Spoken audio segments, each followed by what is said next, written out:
High, welcome back to my channel. আজকে তোমাদের সাথে শেয়ার করবো একটা what ate in a day plus mini vlog. দিনটা ছিল রথযাত্রার দিন, আমি অনেকটা পরে তোমাদের সাথে শেয়ার করছি।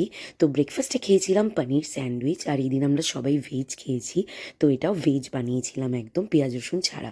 আর মা এদিন আমাদের জগন্নাথ বলরাম সুভদ্রাকে খুব সুন্দর করে সাজিয়ে প্রসাদ দিয়ে, মিষ্টি প্রসাদ দিয়ে পুজো করেছিল। তো এই যে দেখালাম।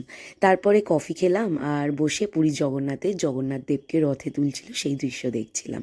স্নান করে উঠে খেয়ে নিলাম প্রসাদ। প্রসাদে যেমনটা দেখলে অনেক মিষ্টি আর মালপোয়া দিয়েছিল মা, তো একটু মালপোয়া ছিঁড়ে খেলাম।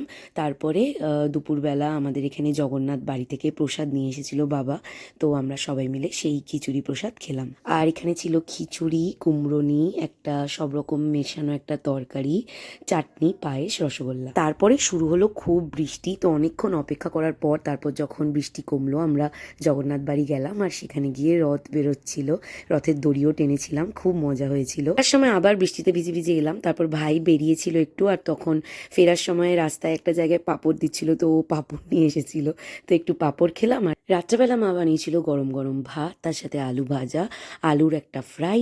আর সেটা ভাই বলেছিল মাকে বানাতে স্পেশালি, তাই মা বানিয়েছিল। আর আমি পনিরটাকে একটু মশলা দিয়ে জাস্ট হালকা হালকা সেঁকে নিয়েছিলাম, অল্প একটু অয়েল ব্রাশ করে। তো এই হচ্ছে আমাদের রাত্রেবেলার ডিনার। তো ভিডিওটা যদি ভালো লাগে তাহলে একটা লাইক করে দিও, আর চ্যানেলটাকে সাবস্ক্রাইব করে রেখো। বাই।